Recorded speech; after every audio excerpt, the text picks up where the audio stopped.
All right, what's going on, guys? Today I am with my brother Chris Barner here at Overtime Athletes. If you know me, you probably know this man. We're gonna go over warm-up drills for athletes. Obviously, he's the man that knows all about getting athletes ready, so let's do this.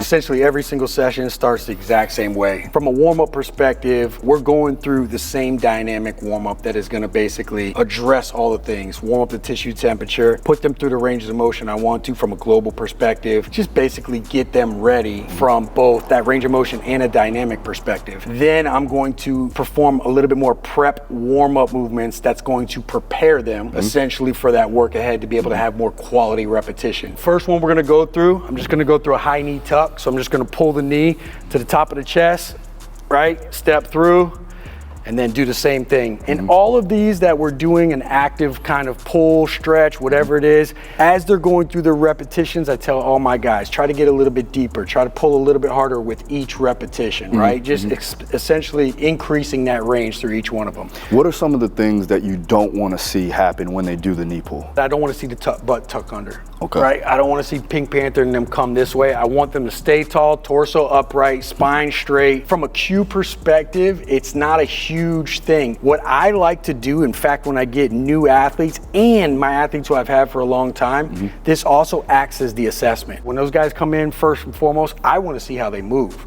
And then based off of that and based off the assessments that we do prior in the beginning of the off season, we then start to address. You could cheat something in an assessment sometimes, and then when you actually move dynamically, I'm gonna see that show up. Are you taking them out of the shoes at times, or are you just like, let's just get after it? Sure, I recommend it. A lot of this sportswear now, if you think about it, with the rise in all the ACLs and everything, that's due to them spatting, right? They have no ankle mobility. You think about your joints, you have a mobile joint, knees stable, and then you have a mobile joint, right? So if you lock up your ankle and that can no longer be mobile, right? The knee's forcing trying to become a mobile joint, and that's when something goes. You know, I feel like the strength overall of the foot, I love the hammer. Moving back, we're gonna come back 10 yards, you're just gonna perform a high knee run. So this one is just where we're going a little bit more dynamic. Things I'm looking for here, athletes staying upright. Essentially, we're just lifting with the hips, trying to fire up the hip flexors, put it back down. A lot of my athletes, you know, they're gonna sprint in majority of the sports that they play. If you haven't checked out his YouTube channel, Overtime Athletes, make sure you check it out. When you talk about high-level athletes, this guy definitely trains high-level athletes, so make sure you check that out. Yeah, so we'll just go high knee run going back. I'm just looking for toe to the top of the shoe, lift with the hip, right? Pop the thigh forward, nice and easy. Next one's follow up to that. We're just gonna go hurdler stretch, right? Grab the top of the foot, and now you can use the other arm. Big thing I'm looking for here is I'm actually going to ask them to push that hip forward, right? So I'm gonna go, you know, obviously balance on this one, and then instead of just grabbing this, I want them to actually imagine that I'm pulling their belt loop forward and push that out every single repetition. So we're just gonna do that for a full 10 yards. Now coming back, from a dynamic perspective, we want to fire up the hamstrings. So we're just going to go butt kick run. So not looking from a technical perspective, this is something we commonly use in our speed, but I'm really just looking to fire up the hamstrings. So we just go basic butt kick run, fire it up. I know a lot of people do this wrong. There's some common things that I've seen. A lot of athletes, especially my guys that are like combat sport athletes, fighters, they like over kick where they're trying to like kick their back. You know what I mean? Where their knee kind of goes back. Is there anything that you're looking for in that perspective? I tell them to pop the thigh forward, right? So you got to be able to flex the hip and across the knee simultaneously. Some people can't do that, so the upper limb stays vertical, up and down. So what I try to tell them to do is pop the thigh forward and raise the heel as you go. I tell them to try to smash your hamstring with your calf.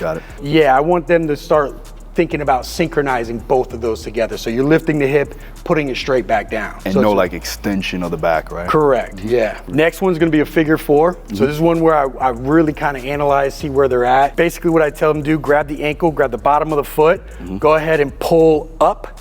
Big thing that I cue here is I don't want you to pull your chest down, right? I want you to stay tall as you possibly can and go to your range.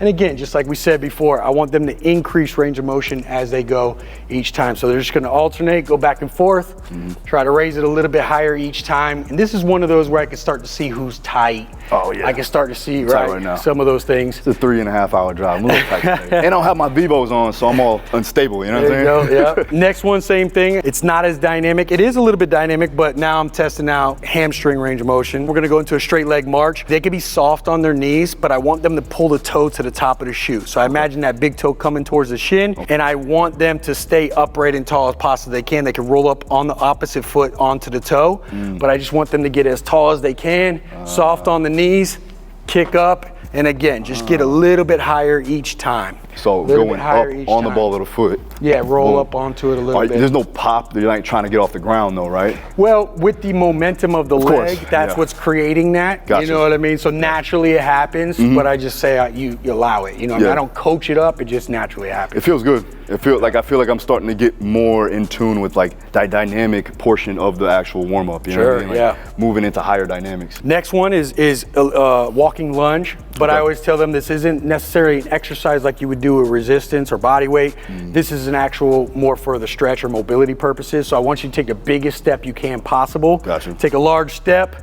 Boom, push that hip forward. Some guys can rotate, some guys can reach back. It just depends. I want the athlete to address the first movement first, and then we can start to add those wrinkles in to make it a little bit more intense. Obviously, hands back is gonna open up that anterior chain a little bit more.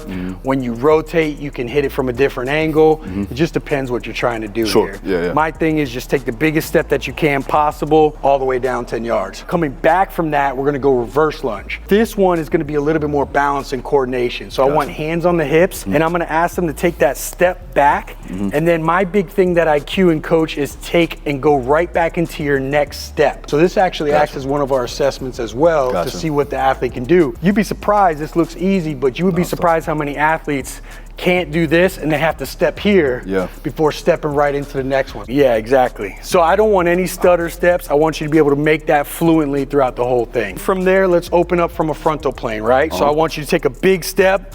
Big thing I cue here, don't close off the foot. I actually want you to open it at a 45 degree, and I want you to kick the hips back. Basically slightly out, and then it's just kick the hips back, push on each side, right? And then go ahead and cross over and step into the next one. From there, we're gonna go waiter's bow, but more of a dynamic waiter's bow. So I want them to kick that leg forward, pull that toe to the top of the shoe, soft on the back knee. I want them to reach down like they're scooping something from the ground. Now, the big thing here is I want your chest to draw towards your knee. So I'm looking for you to flatten your back, right?